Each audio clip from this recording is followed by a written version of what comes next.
What's going on there, YouTube? Welcome back to another comic book video. Okay, so we're going to basically sit down and do another full story video, except this full story video is going to be really more about the idea of the X-Men post Operation Zero Tolerance. As we all know, Operation Zero Tolerance is kind of one of those late 1990s X-Men event where you had Bastion say, you know what, let's take my Prime Sentinels and go after the different mutants, really in America, but also kind of like across the world. And you did have some of the different X-Men teams be hit by the idea of Bastion and his Prime Sentinels, Cable, X-Force, Generation X, the X-Men, not really X-Factor nor really Excalibur, but either way, it was a very big event. But the question was like, where does the X-Men go next? Because this is still that weird era where Charles Xavier is not truly around. And so with him not being around, it's kind of like, where does the X-Men go next? We also see them being able to gain a few more members like Maggot, Marrow, Dr. Reyes, and you have some members officially leave the team. And so here is today's like full story video post Operation Zero Tolerance. I do hope you enjoy. Okay, so getting back into our coverage over the X-Men, we're kind of now entering the idea of post-Operation Zero Tolerance. Now, with us entering this part of the X-Men coverage, you're going to see a huge change when it comes to the roster of the X-Men. And really, you kind of tell that this was Marvel just trying their best to keep everything alive for the X-Men. And not in a bad way. What I mean by that statement is that for the X-Men roster, it kind of been the same for a good while since the idea of the two different X-Men teams, a brand new X-Factor team, Excalibur, Generation X. Like the roster was kind of the same for a good while. And so the idea of Marvel saying late 1990s, let's go ahead and remove some characters, but bring in new characters as well is a pretty good move for me personally, because now you have Dr. Reyes, you got Maggot, and you also now have Marrow as well joining the team. Now, this storyline does kind of jump back and forth between two different things going on with the two different X-Men books, because we are covering the main Uncanny X-Men book. We're also covering X-Men as well. Now, as we get into the opening pages for X-Men issue number 71, we're really sitting down with the idea of us talking about, well, Cyclops and Jean Grey leaving the X-Men, but also the two characters kind of feeling nervous about getting on a plane. Now, the main reason why the X-Men are losing Cyclops and Jean Grey, because at the end of Operation Zero Tolerance, we had discovered that Bastion had put a bomb inside the body of Cyclops. And so with that happening, of course, that means the possibility that he was going to die. But at this point, though, the bomb has been removed thanks to Dr. Reyes. And really, for Dr. Reyes, she does play somewhat of an important role in the middle chapter of this video. But it's the two characters saying right now they need to leave the X-Men and kind of help Cyclops recover, but also kind of like a mini vacation away from the X-Men. Now, earlier I kind of mentioned that the roster is going through a major change. And here's the reason why, because in the early 1990s, we were introduced to this 14-man X-Men team roster. Now, over time, you would have different characters leave for like a short period of time, but they'll come right back. But in the late 1990s, you really had Marvel go through a huge change when it came to the X-Men roster. And let me explain. Rogue is right now kind of going through a lot. And the reason why, because she had just discovered that Gambit was partially responsible for the idea of the mutant massacre. And so when she found out that, you had Rogue just kind of move away from the X-Men. Not completely, but she's kind of like in the background. Now for Gambit, he's also gone. With the idea of finding out that he had a role in the mutant massacre, for the X-Men, they're kind of like, we really can't trust Gambit around the team. And you also have Cyclops and Jean Grey now leaving as well. So all those different characters kind of being pushed off the team, including Psylocke and Archangel, and you'll see here in a moment, like, well, maybe the middle chapter. But anyways, with all these different characters leaving, you have Maggot joining, Marrow joining, and Dr. Reyes. So 3 new X-Men have joined the team to kind of help the team out, and we're kind of left to wonder, how well will this truly go? But I kind of want to go ahead and shift over to Wolverine and also Storm, because for Wolverine and Storm, they do kind of express the idea of the concern about the new members of the X-Men. But really, when it comes to Wolverine, he kind of feels like they should go ahead and decline the actual offer they had given Maggot, Marrow, and also Dr. Reyes. Now for Storm, as we all know, even though it does truly bother her, she still wants to give them a chance to see what they can truly do. But for Logan, that is a complete no. Now, also for Logan, he hates the idea of Jean Grey leaving. And I kind of realized after reading all these different X-Men books, like, yes, Jean Grey loves Cyclops. Cyclops loves Jean Grey. But it's clear as day that Jean Grey loves Wolverine and Wolverine loves her. And Jean Grey would leave Scott if she could and get with Logan. I'm sorry. Like, it clearly shows that she would leave Cyclops if she could, because every once in a while, she does flirt with Logan, clear as day. But either way, you do have Cannonball take Maggot and also take Dr. Reyes into the city. Now I want to shift over to Sebastian Shaw. Now for Sebastian, we have not covered a storyline involving him and Cable, but for Sebastian, he's kind of trying to do all these different moves, bring back the Hellfire Club Inner Circle, also trying his best to make a profit off a possible cure of the legacy virus. And the list goes on and on. But then out of nowhere for Sebastian, he's then confronted by this mysterious character. And this guy was able to stop time to give Sebastian a note. Now, with that note, there's also a symbol, the symbol of Apocalypse. And let's not forget, the dude has not been around since the Onslaught event. And technically, he was only in like 3 or 4 chapters at that whole event, and that was really it. And so now it's Marvel saying, hey guys, we're going to go ahead and bring Apocalypse back in the picture. Things are soon going to pop off for the X-Men. But we get back over to the X-Men. Really, we get back over to Wolverine as he has this conversation with Cyclops. And I kind of like this a lot because for these two characters, they're kind of like brothers, Over time, they have built a bond with one another. But for Wolverine, it's him saying, like, we can't trust these 3 new people to join the X-Men. Now, for Cyclops, he does bring up a good point. He's kind of like, dude, listen, when Charles Xavier had brought you in, I called you a wild card. I tried my best to remove you. And the thing was, you have proved me wrong, that you are one of the best X-Men we had over time. And I'd rather have you by my side no matter what.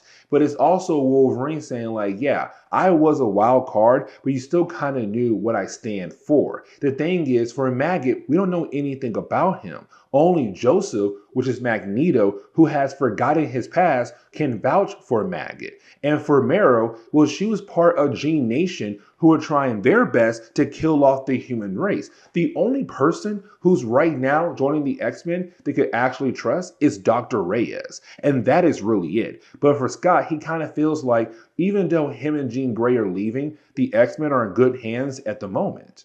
Now, this storyline does take place after the idea of the heroes of the Marvel Universe coming back to the main Marvel Universe. And what I mean by that is the Avengers and Fantastic Four, they were pushed into a completely different reality called Heroes Reborn. So when it came to the public in the main Marvel Universe, they believed those heroes had officially died. But in reality, they were just in a different reality. But either way, it's now the X-Men finding out the Avengers and the Fantastic Four have officially returned to the main Marvel Universe. But as we're closing the first chapter, we do kind of shift over to a character who's unknown to us, but it's this guy trying to deliver a package to Storm. Now, this guy is in Egypt, so of course, he's trying his best to get the package on the plane so that it'll get over to Storm, leaving us wondering what in the world is in that package. Now, while you have the X-Men out there shopping for a few things, the new X-Men, we're kind of given this idea that we can't trust Maggot at all. And the reason why, because there was this homeless guy who kind of heard something in the alley. When he goes down the alley, he is killed off. And we're kind of getting the idea that it's those small creatures that are with Maggot who had possibly killed off that homeless man. But either way, this all leads into the idea of where you're going to have Cyclops and Jean Grey leave the school of Charles Xavier. And you have everybody watching them leave. Now, while they are leaving, down in the basement area of the school, we do pick up with Marrow. Now, when we do, it's Marrow being confronted by Wolverine. And this is Logan saying like, okay, fine. If you're going to be an X-Men, it's now time for you and I to have your first teaching moment, your first session with the X-Men, especially with me, Wolverine. So now we're kind of getting the idea of Marrow versus Wolverine. Now, I kind of want to go ahead and jump over to Uncanny X-Men issue number 351. And the reason why, because this issue is really more of Dr. Reyes trying to figure out, like, what is her next move? Like, what is she going to do when it comes to her life being on the X-Men? Because in the last chapter, you have the different members of the X-Men kind of say, like, hey, welcome to the team. We also learned that she helped Cyclops with the whole bomb situation. But fasting forward a tad bit here, we now kind of see that she wants to leave the X-Men. And really, that kind of makes a lot of sense for her character, and let me explain why. Because for Dr. Reyes, when she first appeared in the middle of Operation Zero Tolerance, we had no idea that she was a mutant until, well, a later chapter. And then you had Iceman appear to help protect her from a Prime Sentinel. My point is that when it comes to Dr. Reyes, even though we learned that she was a mutant, that Charles Xavier wanted her on the X-Men a long time ago, but she had declined his offer, he also did promise her that no one would find out that she was a mutant. Now, of course, unfortunately, people did find out. But for Dr. Reyes, she had no idea that she wanted to be on the X-Men. For her, it's kind of like, no, I just want to be a doctor. I want to help out people in the hospital. And so after Operation Zero Tolerance, you had Dr. Reyes stay with the X-Men, but now it's her leaving the X-Men. And really, you have Storm not even try to stop her at all, because Storm's kind of like, listen, you did help us out by help saving Cyclops' life, and that's great and all, but we're not going to stop you. If you want to leave, okay. If you want to stay, that's even better. And so you do have Logan be that guy to take her back over to the hospital.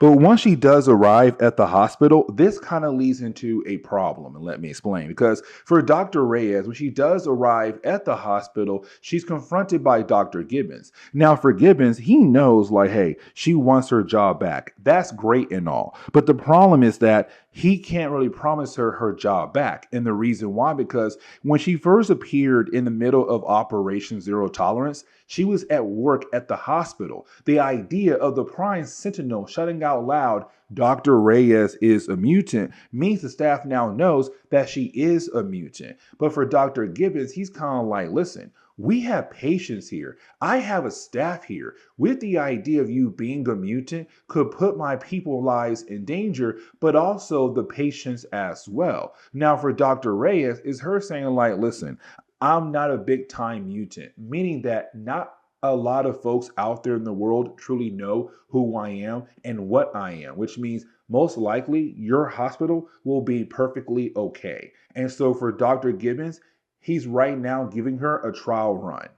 But while we have that going on, we switch over to Cyclops and Jean Grey. Now, for these two characters at the moment, they're currently on a plane heading over to Alaska for their vacation. But while on the plane, you didn't have Jean Grey realize there's something else on the plane with them. Now, this will come very important in later issues of the Uncanny X-Men. Unfortunately for this issue, we do truly focus more on Dr. Reyes being on the X-Men team.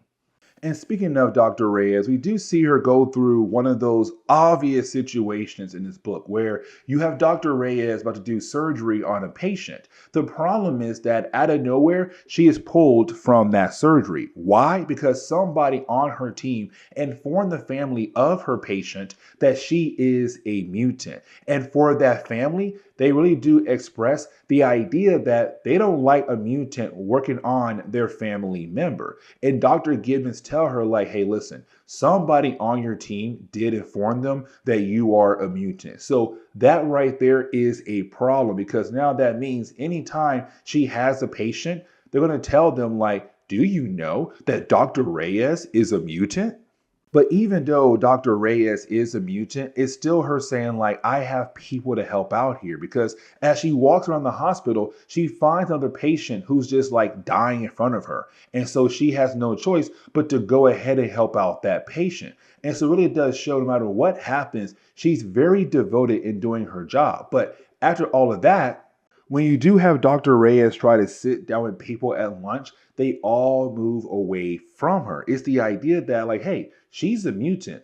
A lot of folks on the staff right now truly hate the idea that she is a mutant. Now, the whole mutant thing continues on because right after lunch, you did have Dr. Reyes be called in by another doctor, and that would be Dr. Loran. Now, for Dr. Loran, he was somebody who apparently hated Dr. Reyes prior to the idea of finding out that she was a mutant, but apparently he needs her help. And the reason why? Because their next patient is no other than Pyro. Now, it's the idea that because she's a mutant, most likely she can help this other mutant out. And the thing is, she can, but she hates the idea. The only reason why they called her because she is a mutant. Now, for Pyro, as we all know, in the early 1990s, he was kind of going through the storyline where he had the legacy virus, and he still does at the moment. But either way, he was shot. And I feel like his wound came from a storyline over in Daredevil.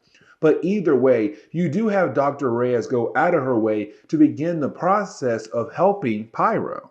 Now, down at the docks, we do see that apparently there's some kind of shipment coming in. The thing is that in one of those boxes, there is some kind of creature that breaks out of its box. Now, we're not really told what's inside that box or what kind of creature it was, but apparently that creature is now out on the loose at the moment.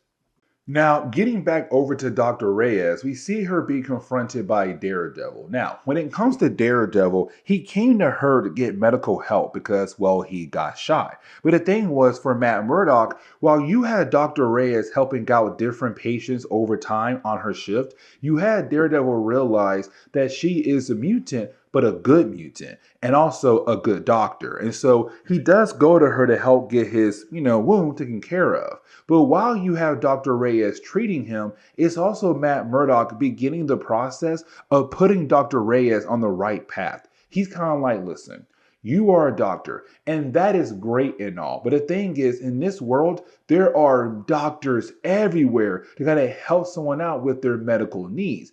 But there's not that many heroes at the moment. So why not try to use your abilities to help out people, but in a different way? It's him saying like, hey, you should go ahead and like rejoin the X-Men, because that right there is probably the best thing for you. And so once you have Dr. Reyes being able to treat Matt Murdock, you did have Dr. Reyes go ahead and free Pyro. And the reason why she freed him, because once he is fully healed up, they were going to arrest him. And so for Dr. Reyes, she went out of her way to help Pyro get away. Now, once he does leave, you did have Dr. Gibbons fire her because of that. But for Dr. Reyes, she was going to quit either way. And the reason why, because she realized if she had stayed there, this staff, this job was going to go ahead and put her through so many hoops because the idea that she is a mutant. So you had Dr. Reyes officially quit the hospital, and she goes back over to the X-Men.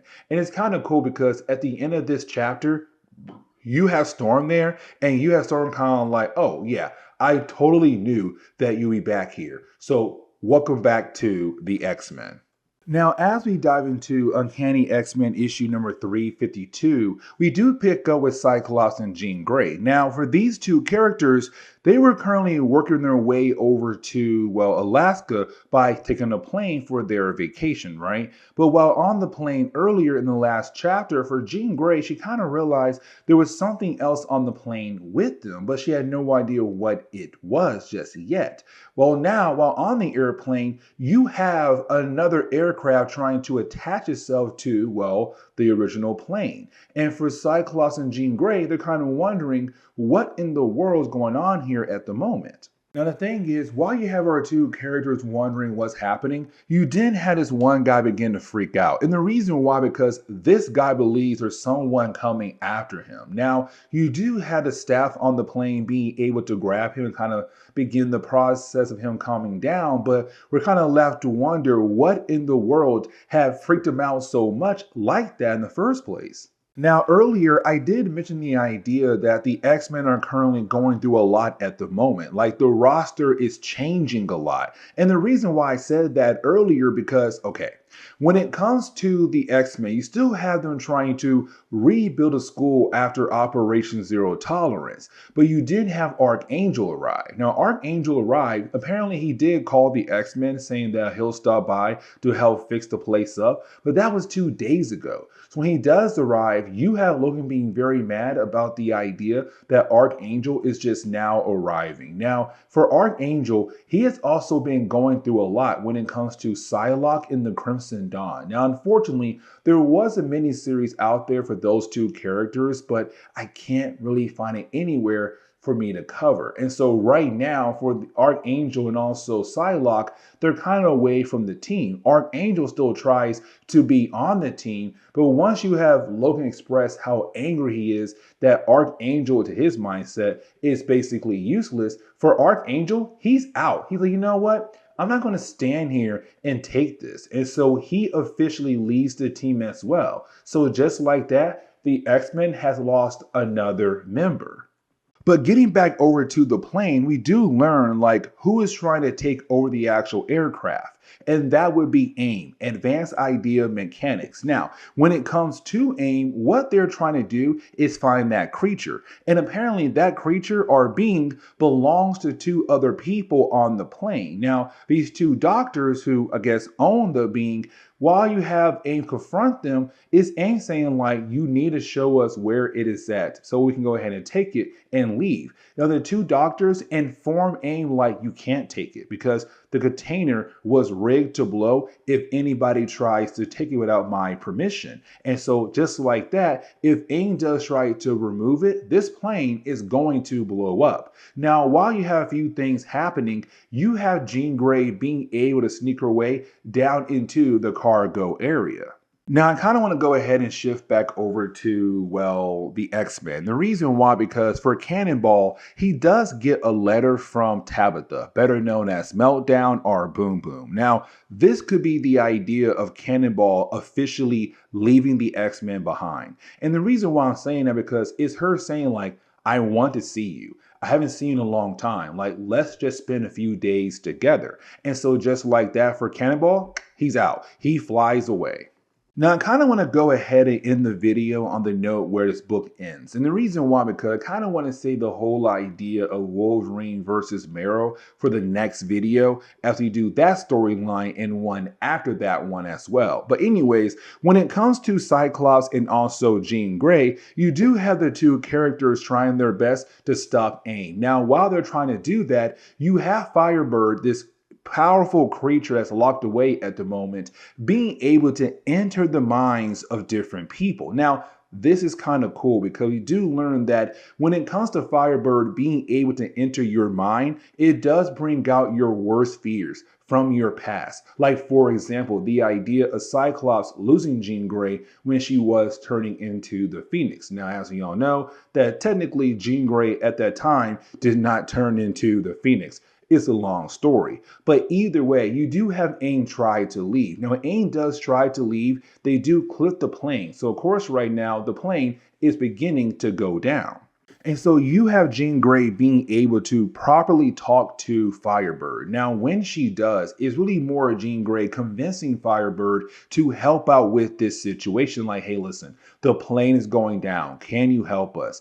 And you have Firebird kind of like, yeah, you know what? I think I can possibly help you here in this situation. And so just like that, you do have Firebird use as many powers to help calm down the people on the plane, but to also help the plane land safe and sound on the ground. Now, after doing that, you then have Department H appear and they say, hey, you know what? It's now our job to go ahead and take this being away. Now, for Cyclops and Jean Grey, they're kind of wondering how in the world did Department H come back into the picture again? And they kind of feel like they should tell Wolverine. But for right now, they are going to go ahead and enjoy their vacation away from the X-Men. Okay, so I kind of want to sit down and cover X-Men Unlimited issue number 16. And here's the reason why, because this issue was something I really did not expected when it came to the actual cover of this issue. Like, honestly, at first I kind of thought like, oh, it's going to be one of those usual Wolverine versus Sabretooth storylines. So where could this possibly go? No, I was completely wrong about that idea. And here's the reason why, because it's the whole idea of what if, you know what? Actually, hold that thought. You'll see what goes on in the rest of this video. So getting into the opening pages of this storyline, we do pick up with Wolverine paying a visit over to Archangel. And when it comes to Archangel, as we all know, he has his own company. Now, technically, he did inherit the company from his family, but it's still his company. And when it comes to Archangel, he does try his best to make sure the company is running well. Now, when it comes to Wolverine, this visit is not one of those like, hey, buddy, you and I are good friends visit. It's really more of like, hey, Archangel, I'm really upset with you. Now, if you saw one of my earlier videos, really, I want to say like the Uncanny X-Men and X-Men videos, we have talked about the idea of Cyclops and Jean Grey officially leaving the X-Men. And so with them gone, it's kind of Storm and also Wolverine in charge. And for Wolverine, he was kind of upset about the idea of Archangel not being around to help the X-Men out. Now, the reason why, because him and Psylocke, they had their own adventure when it came to the Crimson Dawn storyline. Now, with all that being said, when it comes to Wolverine, the reason why he's here right now paying this visit is because apparently he got in word that Archangel is creating or recreating a new version of Forge Neutralizer. Now, this was an item that we had talked about when it came to the very beginning of our coverage over the X-Men, and let me explain. You see, in the 1980s, right before the Mutant Massacre storyline, you had Forge introduce this new device that had the ability to take away someone's powers, a mutant powers. And so when it came to Storm, unfortunately, she had lost her abilities thanks to her new boyfriend at the time, Forge. And it was really a major storyline for X-Men comics. Now, what Wolverine is saying right now is that Archangel has one of his facilities in, I want to say North or South Carolina, currently working on a new version of Forge Neutralizer. If that's the case, that is a major problem, because what if that type of item falls into the wrong hands? That item could be used against countless numbers of mutants across the world. Now, for Archangel, he cannot believe in the idea that his company is currently working on that type of weapon. And so you have Archangel leave to go check out this facility, and you have Wolverine go with him. But now we kind of have to jump back in time and kind of figure out what led into this moment, because we do pick up with Wolverine. Now, when we do, it's really more of us now seeing Logan just trying to, well, relax. He's right now in Colorado just snowboarding, or really skiing, sorry. Now, while doing that, he does run into Sabretooth, who's currently holding on to this random woman.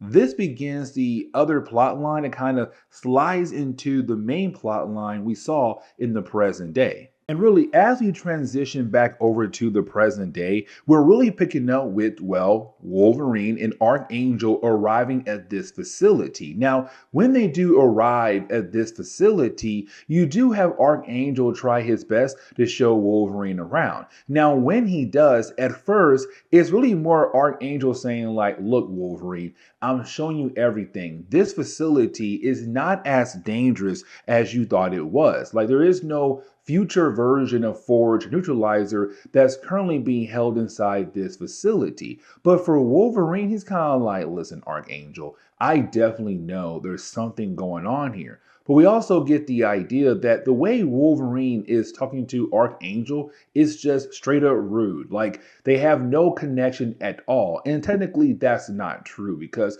for Archangel and Wolverine, they have fought alongside with one another for a good amount of time by this point in Marvel Comics. But right now, it's Wolverine kind of like, no, I have no actual reason to trust you right now.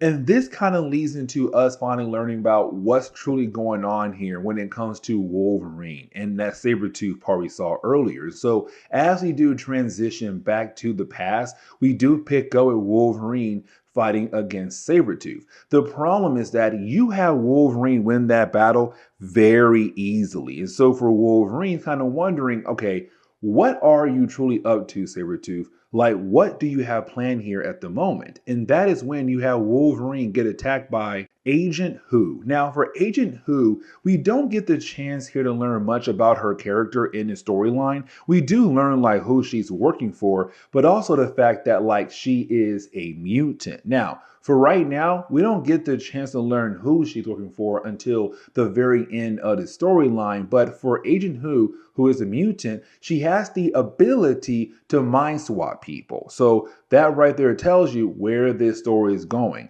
Of course, Wolverine and Sabretooth mind swap. And when it comes to Sabretooth, the reason why he's doing this for because he needed a way to get inside the facility that belongs to Archangel. He knew he could not be himself. So why not be Wolverine? Somebody who has close bonds with Archangel. And so with that being said, that's how he's now able to get inside the facility.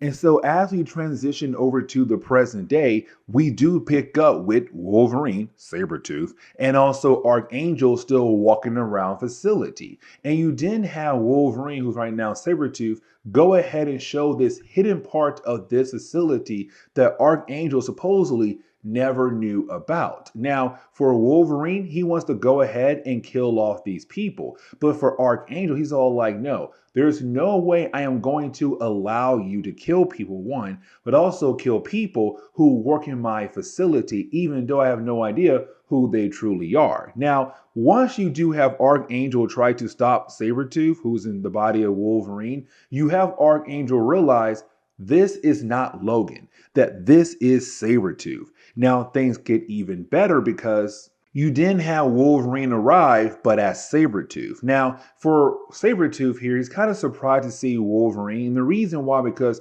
after you had Agent Who switch their minds, he had Sabretooth attack his own body so that Wolverine would not really be able at first to use the body of Sabretooth. But of course, for Logan, the dude is not a quitter. Now, while you do have the three characters fight against one another for a brief moment, you then have Sabretooth run away into a different room.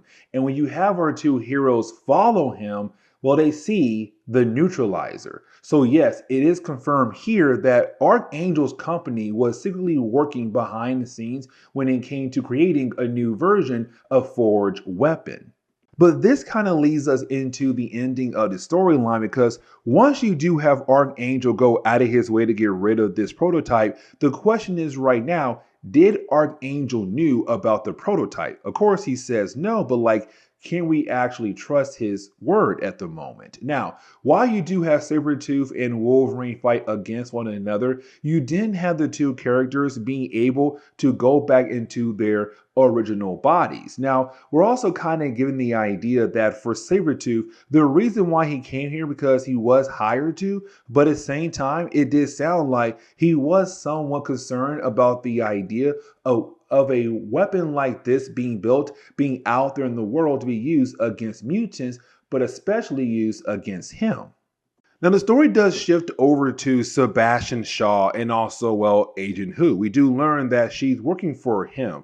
It is also her now informing him, like, hey, when it comes to Sabretooth, he was supposed to recover the item and bring it over to Sebastian. Now, as you all know, for Sebastian, this is a man who technically does care for the mutant race, but does not at the same time, unless he's actually able to make, money. But it's also Sebastian right now trying to rebuild the inner circle of the Hellfire Club. But either way, the book does kind of end on that note because by the next page, we pick up with Archangel and also Wolverine continuing that trip where you had Wolverine in Colorado just trying to ski. And yeah, the book ends on that note. So with that being said, guys, please. Okay, so getting back into our coverage over the Uncanny X-Men, I kind of want to sit down and cover Uncanny X-Men issue number 353 and 354. And the reason why, because this kind of gives us the idea of post-trial of Gambit, but also what you had Marvel try to do when it came to the character of Rogue, but also the same thing for the character of Gambit as well, possibly leading into his own solo series once again. But getting into the opening pages of Uncanny X-Men issue number 353, we really do go at Rogue having this nightmare. Now you can kind of tell it's a nightmare how the way this opening pages go for this part of the storyline, but it's also the idea of us seeing Rogue attacking Wolverine in a way where like she wanted to take his powers away. She wanted to get inside his mind and kind of learn his past, but also like she had another plan for the idea of Wolverine's powers in his past, because in the opening pages at first she's kind of giving herself a quick rundown, like, does she really want to do what she's going to do? But then out of nowhere, she begins to absorb the powers in the memories of Wolverine. And this kind of leads into a small battle between the two characters. Now, it's also the idea for me personally that Marvel had plans to kind of reveal the idea of the son of Wolverine. And the reason why I'm saying that, because in this nightmare that Rogue is having, she basically says that when she went into his mind, she had discovered that he had a son out there that he never told anyone about. But either way, the battle does kind of end with Wolverine killing Golf Rogue. Now again, this is a nightmare, a dream. And so of course, she does wake up freaking out. But once you do have Rogue wake up, she's then confronted by Storm. Now for me personally, this is kind of like, okay, Storm being the big sister for Rogue, which honestly, it always felt like that, with Storm being in Rogue's corner. And the reason why I'm saying that, because you have some folks out there who say like, oh, Rogue and also like Wolverine are like the adoptive parents to Rogue. And for me personally, that's not the case at all. For me, Storm and Wolverine are kind of like the big siblings to Rogue. Either way, for Storm, the reason why she's here now because she heard Rogue scream in her sleep, but also the idea that Rogue had overslept. Now, for Storm being there, it's also her being in Rogue's corner, being like, hey, what's going on with you? This is why I say it's like post-trial of Gambit.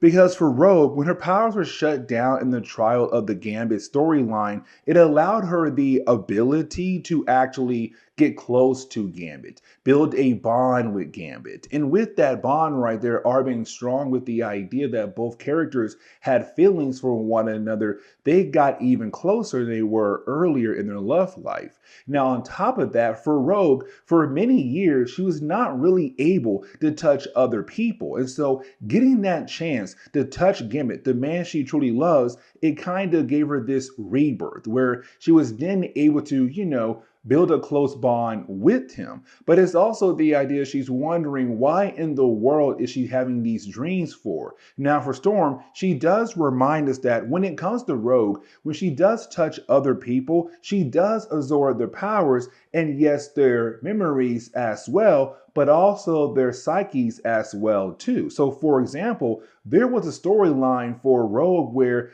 the persona of Captain Marvel kind of took over the body of Rogue for a good moment there. It was like battling for the body of Rogue, Captain Marvel or Rogue herself.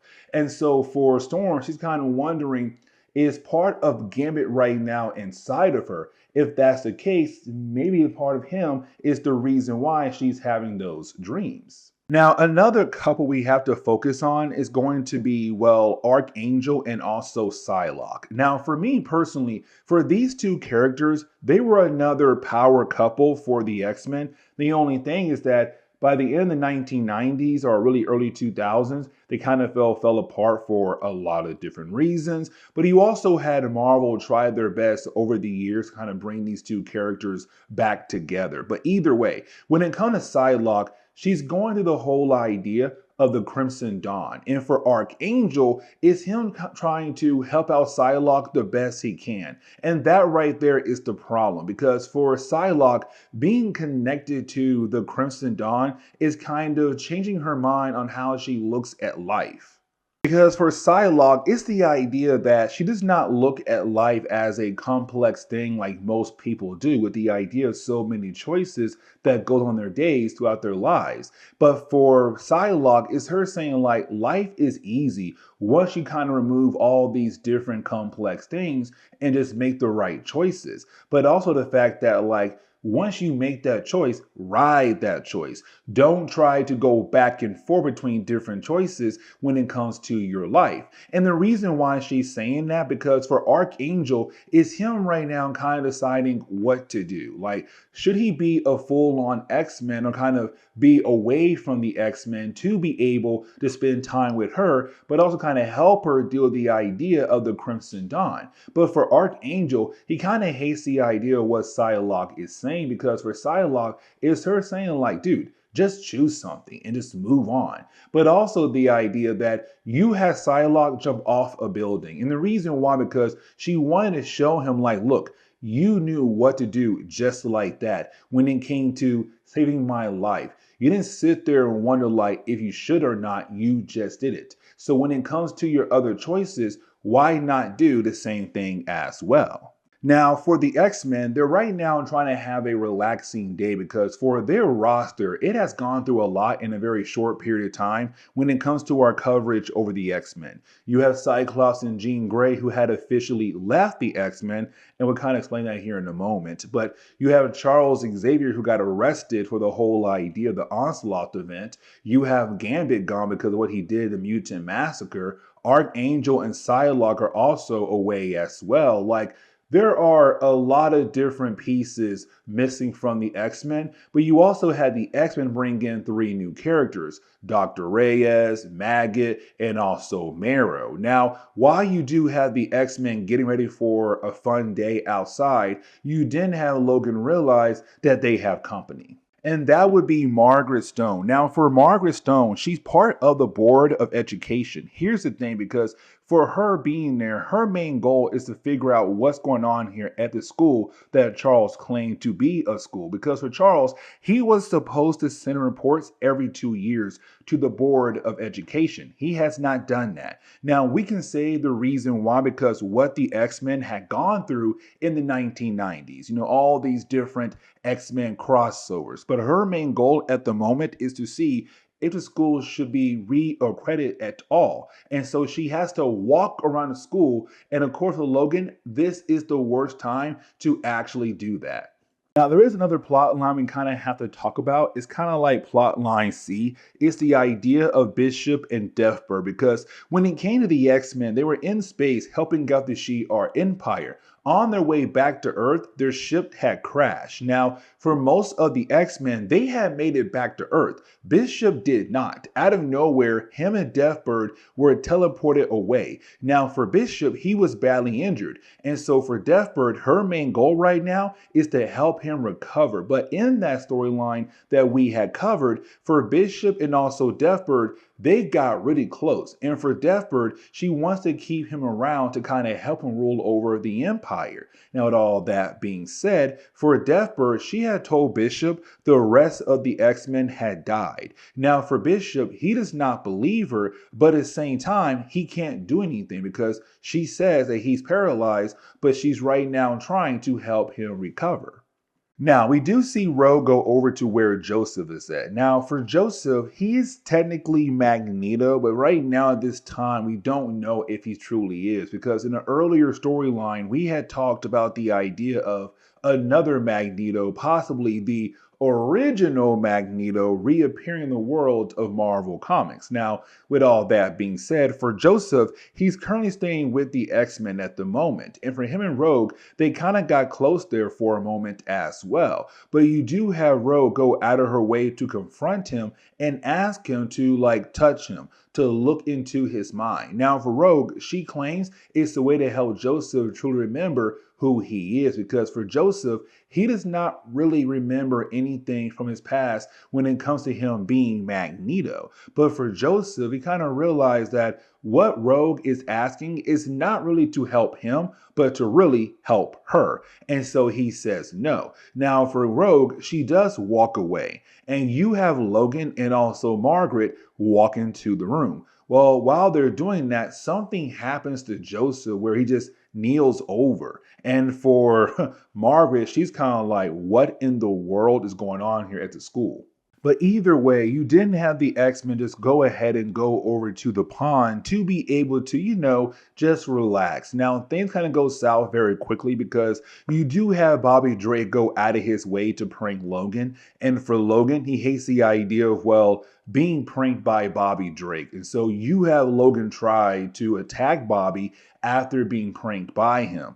Now for Storm, she does step in, and so does Marrow. And really, when it comes to Storm and Marrow, they judge Logan a lot, where it does tick him off and make him walk away. Now, we could technically say that all that happened because for Wolverine around this time in Marvel Comics, it was the whole idea that when Magneto had removed the adamantium off his bones, Charles Xavier had discovered that apparently the adamantium had stopped a process that was going on with Wolverine. And let me explain. So ever since Wolverine Mutant Psi had activated, he was supposed to go through some kind of process where he would turn into a wild beast. Not literally, but his mindset would be like that. The adamantium on his bones kind of stopped that process. And so once you have Magneto being able to remove the adamantium, that process had kind of continued. Now, for Elektra and also Stick, they were kind of able to teach Wolverine to not allow his wild side to take over. But again, we could say what that would happen right now for this moment, but it's not confirmed. But he does walk away. Now, after he does walk away, you didn't have the X-Men realize the original Blackbird that Forge made is underneath the pond. It's buried deep in the pond because, Forge was told to hide it somewhere while he was making a new one. But that now shifts us over to, good old Wolverine again. And for Wolverine, he's just resting by himself. But then out of nowhere, something or someone grabs him and absorbs his energy. Now, he does scream out loud. And the rest of the X-Men, they run over to his location. When they arrive, we're kind of left to believe it had to be Rogue. Because when they do arrive, they find Rogue there. And of course, it's kind of like, Rogue, what did you do to Logan? Now, for her, she's saying she's innocent. And the reason why, because she arrived there only because she heard the screams of Wolverine. Now, for Storm, it's kind of like she trusts Rogue, but she has to be sure. But for Rogue, it's like, no, you don't trust me. And she runs away. Now, right after that, you didn't have the X-Men be confronted by Sauron. Now, for Sauron, again, this is a character we have not talked about in a good while when it comes to our coverage over the X-Men. The whole origin of Carl Lycos is somewhat important for the overall story when it comes to the idea of Sauron. Now, for Carl Lycos, who is Sauron, Carl Lycos used to work alongside with Charles Xavier back in the day on a special project. The problem is that when it came to Marvel Comics, they had never truly explained what that project was all about. But anyways, for Carl Lycos, in that same storyline, we had learned that he was bitten by a mutated pterodactyl, where unfortunately, it turned into this vampire-like character where he has to absorb the life energy of other people. Here comes the big catch though, because when he does go out of his way to absorb the energy of a mutant, he does change into his Sauron form. Here's another catch though. When he does change form into Sauron, it's basically kind of like the Hulk, a whole brand new persona that is just completely evil though. And so right now for him to stay in that form, he has to go out of his way to absorb the energy of a mutant like he did when it came to, well, Wolverine. And so once he does, he also gains extra strength and speed as well. Now, for Sauron, he had technically left the Savage Land behind for a lot of different reasons. The one reason being Khazar, but also the idea of the Savage Land around his time in Marvel Comics being wiped out. Not yet, but like it was the idea of the possibility it could be wiped out. Anyways, when he arrived in New York, of course he needed someone to feed off of to survive. Now, at first, he did absorb the energy of a regular human, but then he found a mutant. Once he was able to absorb the energy of that random mutant, it kind of gave him the ability to take full-on control as Sauron again, or the other persona known as Karl Lycos. And so with the Sauron persona being in full control, you then had Sauron go out of his way to find the X-Men. He had picked up on their scent. And so that is why right now, he's currently here trying to fight against our heroes at the moment. Now, for a brief moment, I do want to shift back over to Deathbird and also, well, Bishop, because for those two characters, like we saw earlier, they're still traveling through space at the moment, but it's also Bishop beginning to realize even more now that he's being played by Deathbird about the idea of what happened to the X-Men, but also why she only saved him, but not the rest of the X-Men when they were attacked in the earlier storyline. Now, for Deathbird and Bishop, as they're traveling through space, out of nowhere, their spaceship begins to get attacked by another spaceship. And so for Deathbird and also Bishop, it does seem like their spaceship is about to crash onto a random planet. Now, as we do shift back over to Rogue, we see Rogue go back over to Joseph, where she finds him completely knocked out, needing CPR. Now, for Rogue, she does go out of her way to give him CPR, but then Marrow appeared to remind us that Marrow is technically part of the X-Men at this point. But anyways, when it comes to Marrow, she does see what Rogue is doing at the moment, which is right now trying to give CPR to Joseph. But for Rogue, she begins to freak out and think that Marrow thinks that she's right now trying to do something to Magneto, Joseph. Now, for Marrow, she clarifies saying, no, I saw you trying to do right there. It's all good. Now, once you have Joseph get back up, Rogue just dips out. And of course, he was wondering, where is she going to?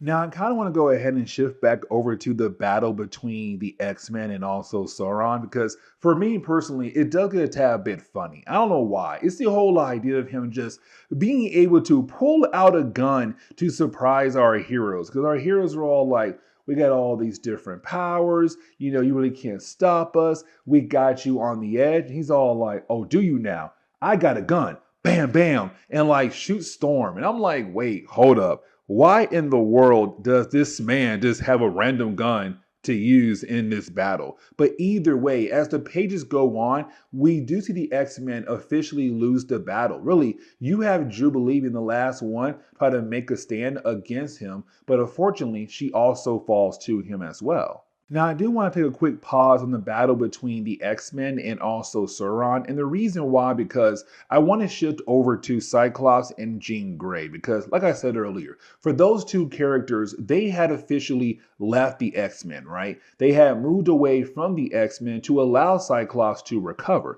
And the reason why, because back in Operation Zero Tolerance, we had learned that Bastion had put a bomb inside the body of Cyclops, where, of course, he had to recover thanks to Dr. Reyes being able to remove the bomb from his body. And so while you do have the two characters at the moment away from the X-Men in Alaska, well, you have Cyclops being very upset about the idea that he's no longer able to control his powers like he used to in the past when it came to like just pinpointing his blast at different targets. And the reason why he can't do that anymore is because the pain he's currently feeling at the moment. Now, with all that being said, you didn't have Jean Grey walk out the room. When she does, we see Jean Grey wearing the Phoenix outfit. And for Cyclops, he's wondering what in the world is going on here.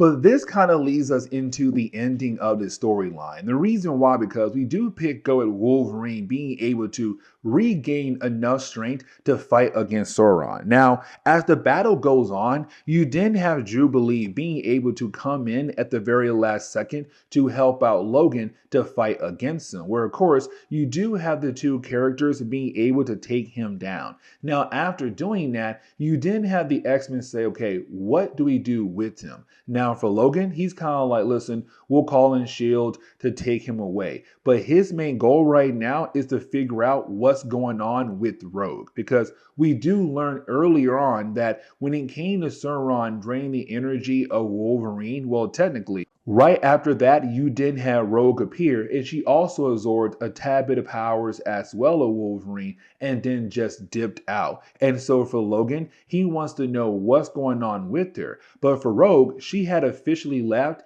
and started traveling over to Manhattan.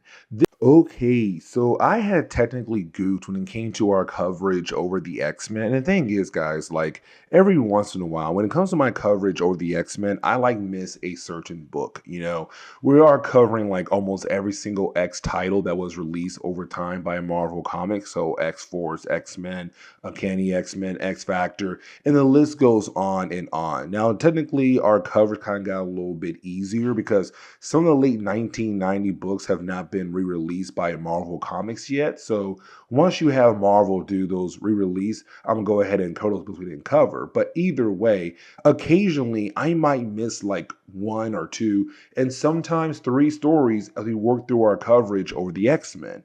Like, for example, I forgot to cover X-Men issue number 72. Now, this issue is nothing really important, but I kind of feel like there's somebody out there who might ask me like, hey, Fresh, where can I find that video for X-Men issue number 72? Well, here it is. It's the whole idea of Wolverine going up against Marrow.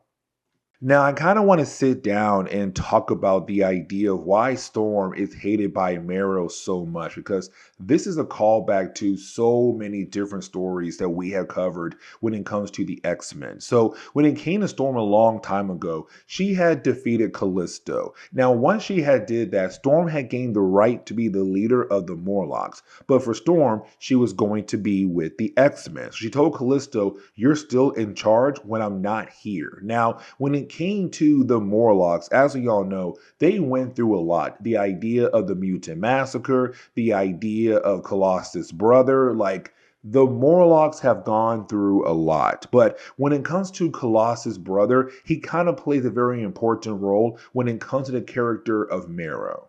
And the reason why I'm saying that, because when it came to Colossus' brother, what he did was, Mikhail, he flooded all the tunnels of the Morlocks. And so we were kind of left to believe that the Morlocks were dead. But in reality, what he did was he teleported himself and the Morlocks into another dimension, just out there in a different dimension where time moved differently. And so the young Morlocks, like Marrow, they grew up at a faster rate. And so when they came back over to Earth, they had a mission. That mission was to go after the human race. And they called themselves the Gene Nation. Now, the reason why they were going after the human race, because for the second generation of Morlocks, like Marrow, they believe it's the humans' fault for why they lived in the tunnels of New York. And so because of that, they were kind of like, hey, you know what? It's their fault. Let's go ahead and kill off the humans.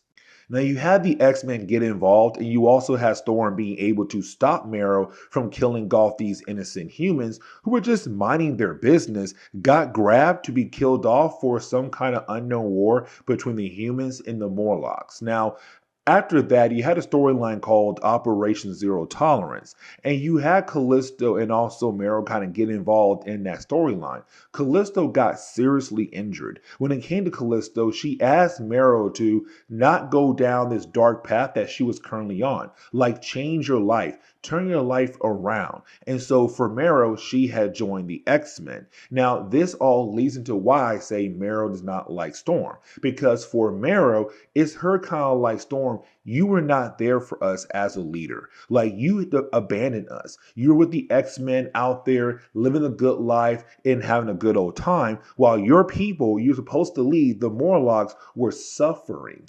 And so even though Storm defeated Marrow a long time ago to show that she's still a better fighter, a better leader, it's still the idea for Marrow is kind of like, you failed us as a leader. But as we get into the opening pages of the storyline, it's really more of us seeing Wolverine telling Marrow to just basically move on with the idea of her hatred for Storm, because now with Marrow being part of the X-Men, that also means like she has to follow certain rules if she's going to stay with the X-Men. But it's also Wolverine saying like, let me go ahead and try to teach you. Now, when it comes to Wolverine, with him now kind of being that second in charge of the X-Men because Cyclops and Jean Grey had officially left the X-Men, which now means Storm's first in charge, but Wolverine is also there as well. For Logan, he wants to make sure the kids fall in line. But for Wolverine, he was told by Cyclops to kind of be nice to the kids. But for Logan, he knows for Marrow, you can't be nice to her to get her on the right path that she needs to be on with the X-Men. You gotta be that tough person. And so for Logan, he's like, listen, I'm not here to be your friend. I'm here to be your drill sergeant. I'm here to make sure that you are actually ready to help out the X-Men. Now, we do have to shift our focus over to Gabrielle Haller. Now, for Gabrielle Haller, she is the ex-lover to Charles Xavier. And I kind of hate saying that for a character, but like, that's what she is, because technically she is the mother to his child, better known as Legion. Now, she's an ambassador for Israel, but her main goal at the moment is to write a letter over to Senator Kelly. And the reason why, because in the middle of Operation Zero Tolerance, I almost said Operation Overdrive. For some reason, the Power Rangers came in my head right there. But anyways, when it comes to Operation Zero Tolerance, you had Senator Kelly in the middle of that event realize that allowing Bastion to go after innocent mutants on American soil was completely wrong. Like, those mutants did nothing wrong, so why in the world should they be attacked by Bastion and his prime sentinels? And so it's Gabrielle saying, you did the right thing stepping in and bringing down Bastion, but what about Charles Xavier? Because for Charles Xavier, that dude has been arrested ever since the idea of, well, Onslaught. Now, with all that being said, while she's writing that letter, she is confronted by somebody else. But before we're able to figure out like who's there want to talk to Gabrielle, we have to shift our focus over to Cannonball. Now, for Cannonball and the rest of the X-Men, they're still trying to rebuild the school for so many different attacks that has happened over the years. But when it comes to Cannonball, he kind of feels like it should be him to like be able to build that bond with Marrow. But Storm tells him no. Now, for Storm, it's her thinking that she's being the leader by telling him like, stay away from Marrow. Like, yes, she's an X-Men right now, but she is a terrorist. She was trying to kill off humans. She's a bad person. But that kind of continues the idea of Storm and Marrow having bad blood for one another. But also at the same time, though, it's kind of like, Storm, you still look at Marrow as this person going down the wrong path, but you're not trying to help her get on the right path. And so here's Cannonball trying to help out Marrow, but Storm's being that big sister, not really being the leader, and telling him all like, you can't go down there. She's a terrorist. Go away right now. And for Cannonball, he dips out angry because it's the idea of Storm treating him like he's a child. But with all that commotion going on, we also get reminded that there are two other people who had recently joined the X-Men. That'll be Dr. Reyes and also the idea of Maggot. Now, for Dr. Reyes, we kind of know the actual background of this character. But when it comes to Maggot, we're still kind of learning more about him and his actual origin story, which becomes somewhat important with his connection to, well, Joseph. But I kind of want to go ahead and shift back over to Wolverine and also Marrow. Here's the reason why. Because for Wolverine, is him wanting to show Marrow that she's completely wrong when it comes to her idea of the Morlocks. Because for Marrow, Wolverine realized that she's feeding off anger. She's feeding off getting revenge against the human race for what they had supposedly done to the Morlocks. But for Wolverine, he's saying, okay, you have all that rage, all that hatred for humans, but like, you're not acting like a Morlock. And that's really important right there. Is him saying, like, I know the Morlocks. I fought against the Morlocks. For me personally, the Morlocks were just people who had standards. They were not terrorists. They weren't going after humans for some unknown war. Like for the humans, they may hate how the Morlocks look, but the humans were not bothering you guys, except here you come attacking innocent humans who had no idea that they had beef with you. That right there is a problem. Morlocks have standards. Now, as we shift back over to Gabrielle, we do learn that she is confronted by Sabra. Now, for Sabra, she's part of the Israel's Secret Service. Now, here's the thing, because she's here meeting go with Gabrielle to inform Gabrielle that she had just learned that Magneto's real name is not Eric at all. That right there is a huge, big shocking moment, because it's now the idea that the real name of Magneto is not Eric. What could it possibly be? Because what Sabra is saying right now is that there was somebody out there who forged different documents to allow the world to believe that yes, Magneto's real name is Eric, but in reality it's not Eric, it's something else. Now for Gabrielle, she's kind of like, okay, cool, we got to find this guy, because this guy is the only thing we have that could basically give us the true identity of Magneto. And so you have Sabra and her both dip out to find this guy who forged all the false documents. And so while you do have the two ladies trying their best to get over to that guy who basically helped out Magneto by giving him false documents to hide his true name, well, we see him now being confronted by Magneto, because Magneto now knows that there's a possibility that his real name might officially get out there.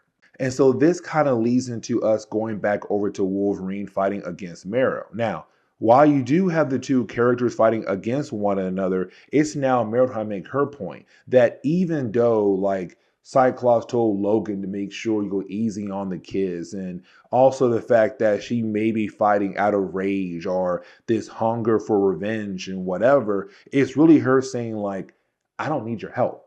I'm freaking Marrow. I'm a great fighter. Forget you, bro. First and second chance. I don't need those. And so you have Marrow being able to stab Logan right in the throat. Now, when it comes to Logan, around this time, we had learned that when he had gained his mutant abilities, he was supposed to slowly turn into this feral beast. What happened was adamantium being bonded on his bones had stopped that process. But when it came to fatal attractions, when you have Magneto rip off the adamantium, that process was then able to continue again. Now, thankfully for Logan, he had Elektra and he also had Stick there, kind of make sure he stays on the right path and not turn into that feral beast. Here comes the problem though, because with him being stabbed in the throat by Marrow, it's now him going feral.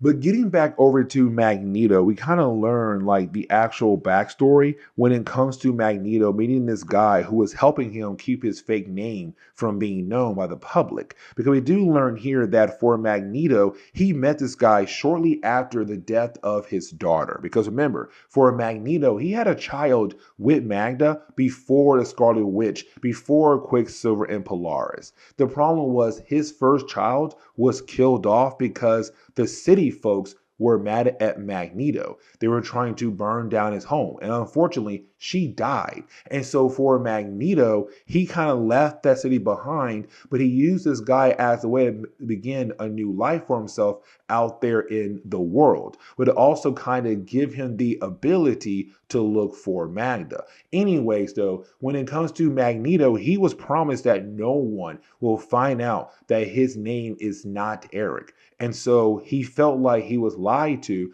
but also He has to cut ties with anybody that could possibly lead them over to finding out his true past. And so the guy dies right there. But you then had this chapter begin to wind down because while you do have the rest of the X-Men arrive just in time to bring down Logan to hopefully stop him from killing off Marrow, you have Marrow disappear into the tunnels of the Morlocks where she does regroup with Callisto. And really, it was Callisto who asked Marrow to join the X-Men to go down the right path. Now, for Cannonball, though, he's very upset because of Storm. She's not really trying to give Marrow a second chance when it comes to the idea of the possibility of her being an X-Men. The last few pages of this issue is also reminding us what happened at the end of an earlier storyline, because for Maggot, he has these two bug creatures who just really hang out with him, but they had disappeared at the end of one of our earlier storylines and they fed off a homeless person's body. And so that body has now been officially found by the people of Salem Center. And so while they found a dead body, they realized there's a blood trail that's leading over to the school of Charles Xavier. But now we're able to transition over to Uncanny X-Men issue number 355. Now, this was kind of picking up where our last X-Men video had left off at, the idea that you had the X-Men fight against Sauron. Now, when it came to that battle, you had the X-Men being able to defeat him, but you also had Wolverine say that he'll take Sauron into the city and hopefully pass him off to S.H.I.E.L.D. or somebody else that could hold on to him. The problem is that while you have Wolverine trying his best to make it over to the city, well, that is when you have Wolverine be confronted by Alpha Flight. Now, this is really important. And the reason why, because Alpha Flight was sent here to get Wolverine. Now, in the late 1990s, you had Marvel cancel the original run for Alpha Flight, but then gave us a whole brand new book, hoping to bring fans back into the actual book. But either way, for Alpha Flight, they said they're here for Logan, to arrest him. Now, before we're able to learn more about why in the world Alpha Flight is trying to arrest Wolverine, we switch over to Rogue. Now, for Rogue, is her right now trying to hopefully find a cure for her mutant powers, to kind of get rid of them. Because we do see her visiting a doctor who is supposedly this great doctor who knows how to get rid of mutant genetics within somebody's body to basically cure them, to turn them into humans. But of course, each mutant is special, so he needs time to sit down and study each mutant that he's trying to help out. Like for Rogue, he does get a few DNA samples and he needs some time to figure out how he'll be able to cure her. But either way, you do have Rogue leave. Now, getting back over to Wolverine and meeting Alpha Flight, for Wolverine, he really does try to ignore them because to him, he can't believe that Alpha Flight came all the way over to New York into the United States, because for Alpha Flight, they are the Canadian superhero team. But the thing is, for Wolverine, he was part of Department H, which of course right now also runs Alpha Flight. And so every once in a while, you have Department H believe that they can just grab Wolverine whenever they want to, but literally almost every single time they don't get what they want when it comes to Logan. But either way, when it comes to Alpha Flight, they're not really telling us like why they're here for, just to arrest him, and that's really it. Now for Wolverine, he goes on with his day like, okay, cool. Nice to see you guys. That's kind of funny that y'all believe that y'all have the right to arrest me. It's also pretty wild that you have two new people on your team and they believe they can take me down. Now, I do want to switch over to Cyclops and Jean Grey because these two characters, they had officially left the X-Men. And the reason why, because in the middle of Operation Zero Tolerance, we had learned that Bastion had planted a bomb inside of Cyclops. Now, thanks to Dr. Reyes, she was then able to remove the bomb. Here's the problem though, because for Cyclops and Jean Grey, they had officially left the X-Men to allow him to recover, but have some alone time. But now as Jean Grey is trying to claim the whole idea of the Phoenix. Now, the whole idea of the Phoenix is very complicated. And the reason why I'm saying that, because for the Dark Phoenix saga, we were left to believe at first that it was Jean Grey who was the Phoenix who had quote unquote died in that storyline. But then later on, we got a retcon saying that actually, no, that was never the Jean Grey, not the Jean Grey. That was never Jean Grey. That was the Phoenix who was pretending to be Jean Grey. The real Jean Grey was being kept at the bottom of the bay. And so for Cyclops, he believed that his lover, Jean Grey, had died that day in the Dark Phoenix saga. Then he met Madeline Pryor and only find out that Madeline Pryor is, well, the clone of Jean Grey. And so for Jean Grey, right now in the present day, is her saying that she's trying to claim everything that was kind of taken away from her. The whole idea that you had two other personas out there in the world that had her face, that had her voice, that were trying to live her life. And the problem was that she had no choice in the idea of allowing the Phoenix or Madeline Pryor to take those things from her. And so it's her saying, I'm going to claim everything about me, Jean Grey, the Phoenix, and even Madeline Pryor. But now the rest of this video is going to be Wolverine fighting against Alpha Flight. Now, you do have the rest of the X-Men arrive as well in the middle of the battle, including Rogue, to help out Wolverine. But we do learn here, like, why is Alpha Flight trying to arrest Wolverine? Why they're trying to bring him in? Okay, so the whole idea why they're here is because they saw a videotape where you had Wolverine quote unquote kill somebody. The problem is that you can tell right off the bat that's not true at all. But also the idea that when they give the date over when it happened to Cannonball, Cannonball says there's no way that was Wolverine. And the reason why, because the X-Men were deep in the Operation Zero Tolerance event, which means Wolverine was locked up in Bastion's base while supposedly this crime was committed over in Canada. And so once you have the X-Men, also Alpha Flight, realize that they have been tricked, that they have been played, they leave. Here's the thing though, because it was Cannonball, the youngest member of the X-Men, say, hey guys, stop fighting and let's try to work things out by using words without our fists. And of course, he was able to realize that Logan was innocent. So yeah, that is literally the end of this book.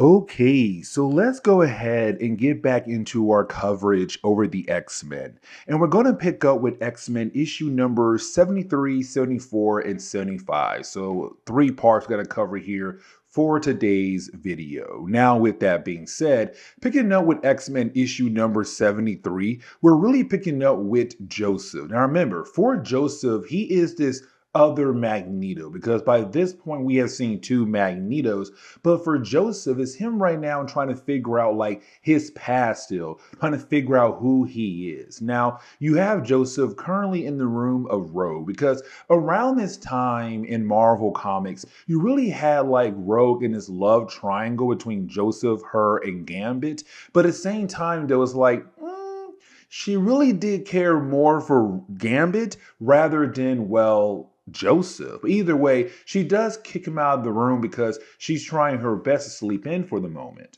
Now we do shift over to some of the other X-Men who are still kind of working on rebuilding the school of Charles Xavier that was badly damaged in earlier events. But while you have the X-Men trying to repair the actual building, you did have Beast arrive with a letter from Charles Xavier. Now remember, when it came to Charles Xavier, he was technically arrested for the whole idea of Onslaught. Now, when he was arrested, it wasn't really told to the authorities or like he was Onslaught or like what his actual crimes were. Now, when it came to Bastion, he had Charles Xavier locked up, but then out of nowhere, Charles had disappeared. this will lead into the hunt for Xavier. But either way, for the X-Men at the moment, they received this letter where it's Charles Xavier right now kind of saying like, Happy New Year's, I'm okay, I missed you guys. We already know that's not the truth at all. And really, when it comes to Wolverine, kind of hints at the idea that there's something off about the letter. And really, for the X-Men, they're not the only ones kind of wondering about, Charles Xavier. It's the same thing for Senator Kelly, who had recently had a change of heart when it came to the idea of mutants. Matter of fact, he was one of the few people who went out of their way to make sure that Bastion was no longer able to attack the Americans who are mutants because he wanted to kill off the entire mutant race. But it's also him trying his best to kind of look for Charles Xavier. Now, with also going on, you have Sebastian Shaw kind of wondering what should be his next move. Matter of fact, later on in this chapter right here, we're going to talk more about that. But something else I do want to point out is the whole idea of, well, Maggot. Because for Maggot, his origin is still kind of like a mystery to us by this point in our coverage over the X-Men. But it's also the idea that for Maggot, he called Joseph his friend because he believes that Joseph is Magneto. And so ever since then, for Joseph, he's kind of like, hey, you know what? I'm trying my best to remember my past, but unfortunately I can't. But I feel like you might have the key to help me remember my past. But also I want to know, like, how are we truthfully friends? And so you have Joseph really sit down and tell Maggot, like, we gotta talk. So let's go outside right now to have a one-on-one private conversation. Now, while you have the X-Men kind of dealing with their own things, we switch over to Salem Center. That's the city where the school of Charles Xavier is actually placed at. But in the actual town, you have some detectives at the moment right now trying to figure out who's going around killing off people left and right, because some dead bodies are now popping up out of nowhere. And usually this is a quiet town. But right now the dead bodies kind of point at the idea that it's somebody currently at the school of Charles Xavier. And really, speaking of the school of Charles Xavier, when we do switch over to it, we pick up with Dr. Reyes. Now, Dr. Reyes, one of the new members of the X-Men, alongside with Maggot and also Marrow. Speaking of Marrow, in our last video, she had stabbed Wolverine, right? And went into the tunnels of the Morlocks. Now, when she did that, she went to go check in on Callisto, who was badly injured in an earlier storyline. Now, when it comes to Marrow, what she did was she went back over to school of Charles Xavier, broke into Dr. Reyes' room, took her medical kit, and dipped the heck out of there. Now, for Dr. Reyes, she saw Callisto trying to get away and tried her best to chase after her. Beast got in the way. Now, for Beast, he also realized that for Dr. Reyes, her powers have begun to evolve, where she's no longer trying to use her powers in a more defensive type of way, but more now as a type of offense against her enemies, possibly down the road. Now, it's also Beast introducing the idea of New Year goals, because this chapter right here does take place around New Year's Day. And so it's Beast right now kind of showing off this piece of paper that he taped on the wall, hoping that the different members of the X-Men go out of their way to write down their goals for the entire school of Charles Xavier. But I want to go ahead and shift over to Sebastian Shaw. Here's the reason why. Because for Sebastian, man, this dude came back out of nowhere in the mid-1990s and was really trying to bring back the Hellfire Club he had, not the one his son was trying to build up. Now, for Sebastian, we saw in the X-Men videos that he really did try his best to bring in different people to his side. The problem was that it's taking forever to regrow the inner circle. As a matter of fact, at this Hellfire Club party, we see different characters there. We see Tony Stark, we see Angel, Psylocke, we even see Norman Osborn. Matter of fact, for Norman, he makes fun of Sebastian Shaw trying to reach the goal of, the Hellfire Club controlling the entire world. Either way, for Sebastian, the earlier storyline, he had received this symbol from Apocalypse. This will lead into a future storyline I'm going to cover as well. But it's also Sebastian kind of wondering, like, what should he do?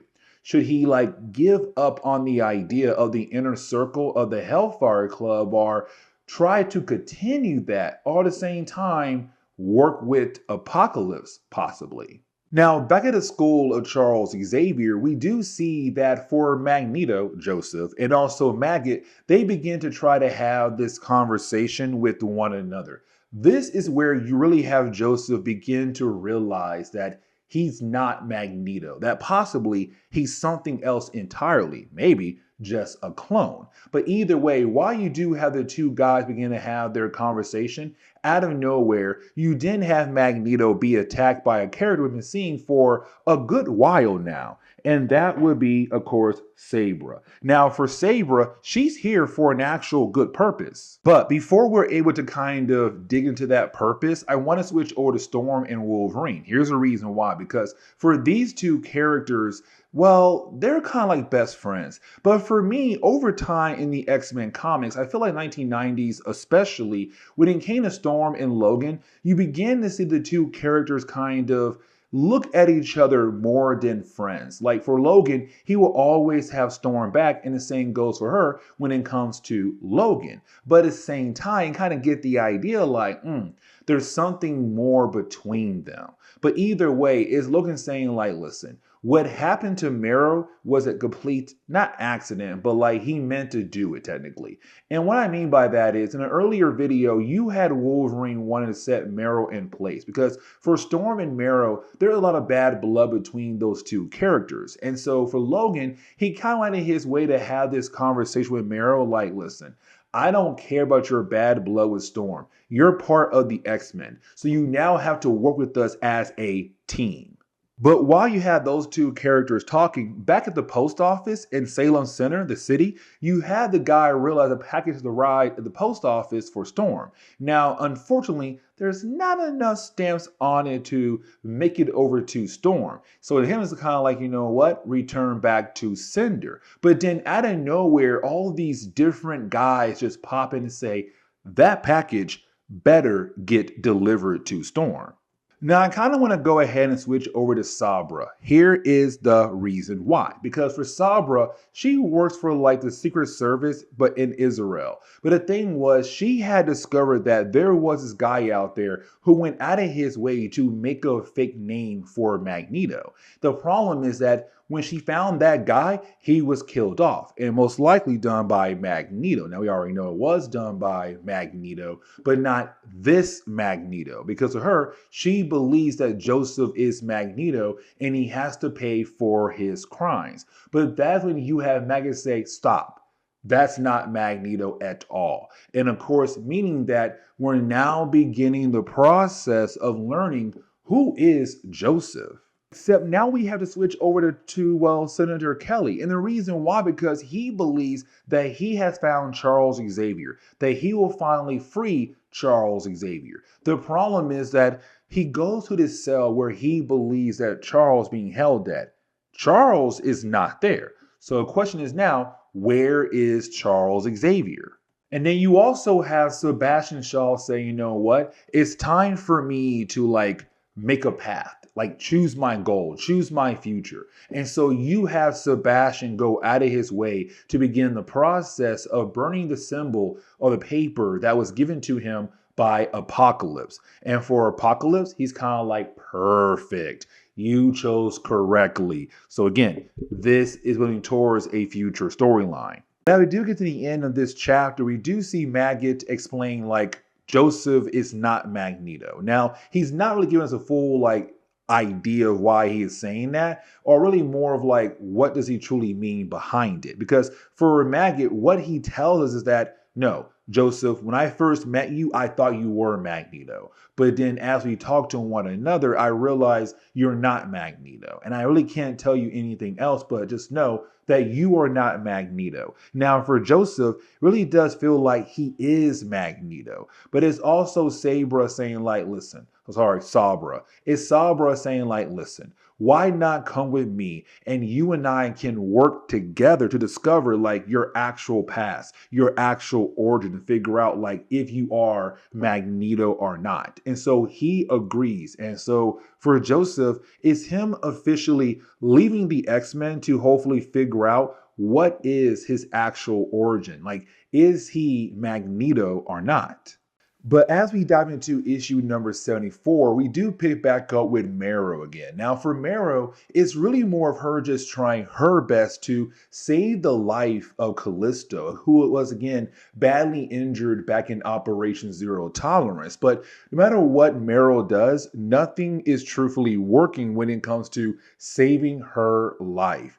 And really, for Marrow, she's kind of hoping that magic will work as a way to save Callisto. But for Callisto, she's kind of like, listen, I'm going to die. So why not go ahead and just rejoin the X-Men? But now we have to transition over to, well, Archangel. Now, for Warren, man, he has gone through a lot, but it's really him going back over to the Morlock tunnels. And the reason why, because this is a massive callback to the Mutant Massacre. Really, everything is a callback to the Mutant Massacre when it comes to like the 1990s content. But anyways, for Archangel, he was badly injured in the Mutant Massacre to the point where Cameron Hodge, who he had believed to be his friend, had his wings removed. And of course, that led to him meeting Apocalypse, turning into Archangel, a bad guy for like a brief moment, and then join X-Factor, now part of the X-Men. But the whole idea that the Morlock tunnels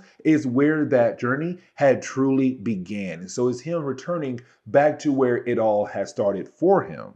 But you also have Wolverine going out of his way to begin to investigate what's going on in Salem Center. The whole idea of dead bodies just popping up left and right out of nowhere. And we already know that technically the dead bodies are connected to the bugs that are with Maggot, because you do have Maggot realize that he's no longer truthfully able to control the bugs that are part of his power set. And so while you do have Beast, Dr. Reyes, him kind of enjoying the good old snow day, it's also Maggot saying like, okay, listen, I need to get my powers under control, because right now these bugs are no longer trying to listen to me, follow my directions. They're now going out of their way to cause problems for me and most likely other people. Now, also around this time in Marvel Comics, when it came to the Morlock tunnels, you didn't just have the Morlocks living down there. You also had, well, Abomination as well. And as we all know, Abomination is usually more of a Hulk villain. But around this time in Marvel Comics, he was also he was living in the sewers. He was kind of making his own version of the Morlocks. The idea that a bunch of misfits who were, you know, humans and also mutants who were removed from the surface society. And so he has been living down there for a good while. And so for Abomination, well, he runs into Archangel. And for him, Archangel does not really fit the whole idea of his organization, his misfit group. And so you have Abomination just begin to try to attack Archangel. But while you have Archangel trying to, well, survive, for Wolverine, he does meet Myra Armstrong. Now, for Myra Armstrong, she is the medical examiner. And so her main goal at the moment is to figure out, like, who's killing off all these different dead people. And so for Wolverine, he wants to see the dead bodies, where, of course, she can kind of show him the dead bodies that she has gathered so far. Now, we do kind of shift our focus back onto what's happening in the Morlock tunnels for the rest of this chapter, for the most part, because we do see Abomination just trying to kill off Archangel. And you have Archangel just, he's really trying his best to survive here at the moment. But while you do have those two characters right now playing cat and mouse, well, we do shift over to Callisto. Because of her illness, she's not really able to see straight. And so at the moment, she believes that Colossus had came to see her. Now, we already know this is not Colossus for two reasons. One, Colossus most likely does not even know that Callisto is like seriously injured. But on top of that, for Colossus, he's with Excalibur at the moment, so there's no way that he'll be down here. We also learned it's not him, but because of her injuries, she can't see straight. So what she's seeing right now is somebody else about to inject something into her system. Now, to kind of wrap up this chapter, or really begin the process of wrapping up this chapter, while you do have Abomination try to find Archangel, you then have Marrow step in. Now, for Marrow, it's kind of cool here, like in a very strange way, because for Marrow, she's the one who has all the courage at the moment, while you have Archangel just basically being a scaredy cat. But once you have Marrow step up to Abomination, Archangel realized, like, you know what? Hey, I should step in. But it's also kind of like Archangel and Marrow helping out one another. And the reason why, because for Marrow, it's the idea that she looked at herself as a hideous being. Because for Abomination, once he finds Marrow, he wants her to join his group of misfits because the way she looks, the way she acts. But it's Archangel saying she's not ugly, she's not deformed. It's just that her beauty is there. But it's really more him saying the beauty comes from inside. And the reason why he is saying that, because for a good while in Marvel Comics, for Archangel, he kind of hated the way he looked. And the reason why, because of Apocalypse, you know, the metal wings, the whole idea of blue skin. But it's him saying, like, I looked at myself as a monster, but then I realized it's who you are on the inside that makes you what you are. So no, he's not a monster to himself, but neither is Marrow. And it's also Marrow helping him kind of refine that courage, because you do have Archangel step in to, you know, fight against Abomination, where of course he does lose very easily, but it's also Marrow using her bone knives as a way to cut the eyes of Abomination. Now, at the end of all of that, you then have, you know, Archangel try to have her rejoin the X-Men, but she does disappear. But we also get the idea that thanks to Archangel, he has kind of helped Marrow go on the right path again. But it's also him finding out that the Morlocks, or Marrow, was holding onto some of his old wings that were given to him by Apocalypse. But now, as we work our way into issue number 75, the last page of issue number 74, we see Wolverine trying his best to follow the clues, follow the trails of what has been going on in Salem Center. But then out of nowhere, he was also attacked from behind. So once he does wake up, he realized that most likely he was attacked by Maggot and his, well, bugs. And so, as we dive into issue number 75, the big 75th issue for the second X-Men series, you have Wolverine wake up, right? And once he does, you have Wolverine realize that his healing factor is not really working like it used to in the past. But it's also Wolverine informing Storm, informing Cannonball to go out of their way to find, well, Maggot. And the reason why, because for Wolverine, he believes that most likely Maggot is not the actual murderer. There's someone else out there who's the actual murderer. And so you have Logan leave and hoping the rest of the X-Men can find Maggot.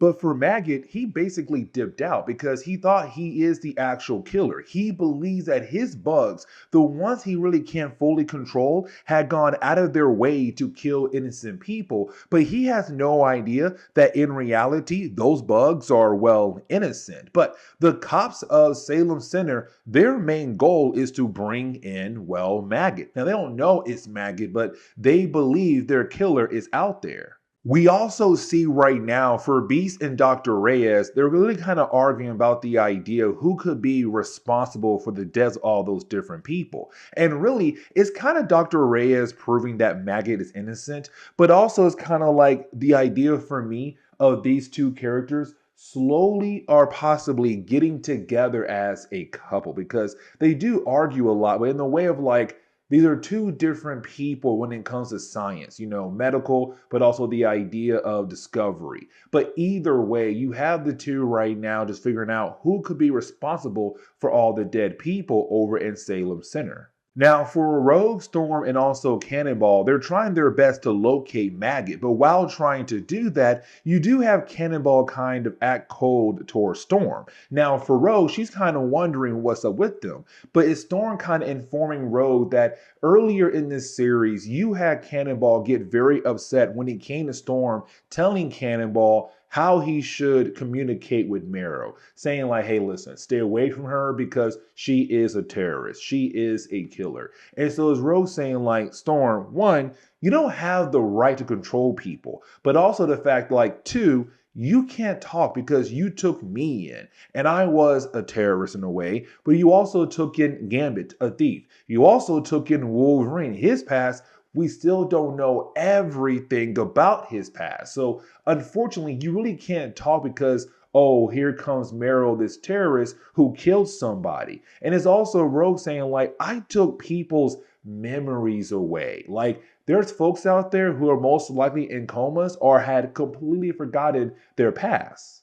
But as we do switch over to Wolverine, we see Wolverine find, well, the Nakari or Nakari Karen. Now, the Karen has been seen a few times in our coverage over the X-Men, especially when it came to the early days of the second X-Men team. Now, the Karen does lead into this demonic dimension where you have these demons, better known as Nakari, who would reappear over time in Marvel Comics when one of these Karens had appeared on the planet Earth. Now, the actual leader of this group of demons is a character known as Kirok, and I hope I pronounce his name correct finally. But either way, is Wolverine kind of wondering that, is this the possible return of the Nakari demons, but also the return of Kirok as well? Now, you have Beast and Dr. Reyes appear as well, and you do have the three realize that they're being confronted by some wild beast. But for Rogue, Cannonball, and also Storm, they do find Maggot, where you do have the three inform Maggot like, hey, listen, your bugs are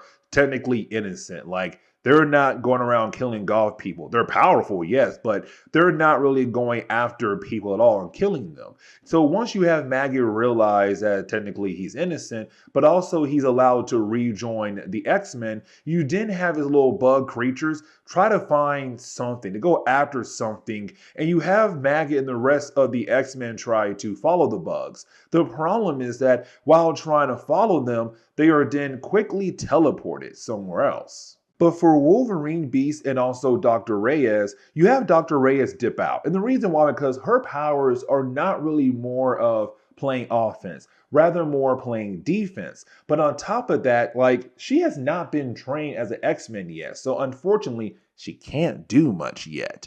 And so she dips out. Now, while she does dip out, you have Wolverine try his best to fight against these creatures. The problem is that these creatures, man, they are doing work on Wolverine's healing factor. Like, they are truly affecting it to the point where they're not really, or it's not really up to par as usual. And so for Logan, he knows that that means it could also affect Dr. Reyes' powers as well when it comes to her force fields. Now, for Storm, Cannonball, and also Rogue, they do learn kind of here that they have been teleported over to the Ukraine. Now, when you do have our heroes look around, you have Rogue and Storm see one of the Karens. Now, for Storm, she kind of realized this is a huge problem because usually the Karen only appears in the backyard of the X-Men home, and that's really it. But now here it is in a completely different area. So the question is now, how many of these Karens are across the world at the moment? And we do get a few pictures where we see different Karens just laying at different points across the earth, because it's Storm reminding us that these demons have been trying to invade the earth, to take over the earth. These Karens are kind of like their doorways into the earth dimension. And so if there's more than one of them, then sooner or later they could possibly see an invasion. But also the fact, like, how many demons have already crossed over without anyone truthfully knowing? Now, speaking of Maggot, he's right now in the area between dimensions. So he's kind of just chilling out right now at the moment until he's confronted by one of these new creatures. Now, luckily for Maggot, Wolverine arrives as well, which also tell us like Wolverine and also Maggot had fallen into this between area of two dimensions. Now, for Storm, Rogue, and Cannonball earlier, they kind of tried their best to locate Maggot and then kind of realized that for Maggot, he was also most likely teleported somewhere else. And so you had the three characters also be teleported into this between area, but not with the rest of the X-Men yet. Now, for Dr. Reyes and Beast, they're also in this between dimension, but we're also going to use them as a way to learn, like, what are these new creatures? I just realized I completely forgotten about Marrow in this chapter. Yeah, Marrow had reappeared when it came to Wolverine trying his best to hold off the creatures to allow Beast to save Dr. Reyes, and you had Marrow save Dr. Reyes, but unfortunately they were overpowered by the Beast and captured. Now, Wolverine, as we saw, got away, but for Beast, Dr. Reyes, and Marrow, they were captured. Now, while you do have like these creatures trying to dissect Dr. Reyes, you didn't have these creatures inform Dr. Reyes, like, hey, listen, we are not Nakari or Nakari. We're not them at all. We are a whole different type of demonic creatures. And that would be the Rutai. And I really hope I pronounced their name correctly. I already know I have somebody right now in the comment section, like writing down some horrible things about me, like, how dare you mispronounce all these demonic names? Do your research. I try, guys. I sometimes do try to find like how to pronounce some of these names. And once you watch like 15 different videos and get like 15 different pronunciations for all these different names or demonic names, you're kind of like, you know what? I give up. Anyways, though, when it comes to the Rutai, they were slaves of Nakari. And so because of that, they were able to rebel. Now, once they did rebel and took over that demonic dimension, they had discovered the human dimension and want to go over to that dimension as well, of course, Earth.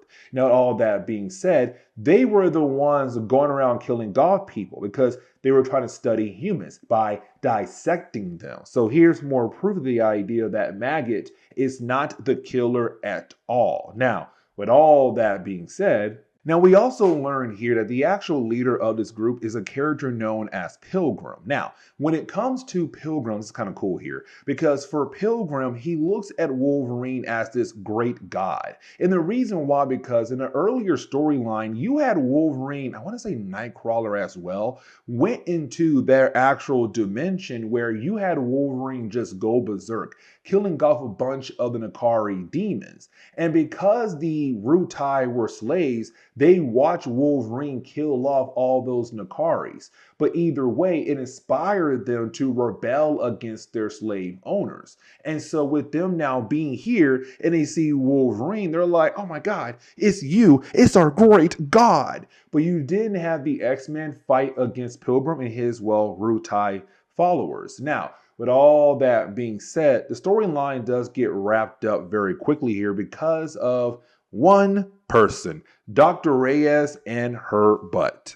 Because with her butt cracking the eye of Kirok, you didn't have basically the X-Men and all the different people being kept in this between dimension all be teleported back to Earth, back to, well, Las Vegas. Now, you do have most of the Rutai head back to their dimension, but when it comes to Pilgrim, he was also able to escape over to Earth, but in a disguise. And so you do have the X-Men being able to celebrate the idea that they were able to save the world because Dr. Reyes, but all the other Karens across the world were also destroyed as well. So the time being, all of these different portals that lead into a demonic realm is at a time, for the time, completely closed. But this is where we're going to end today's comic book video. So please leave me a like down below and subscribe. But guys, see y'all next time. Later.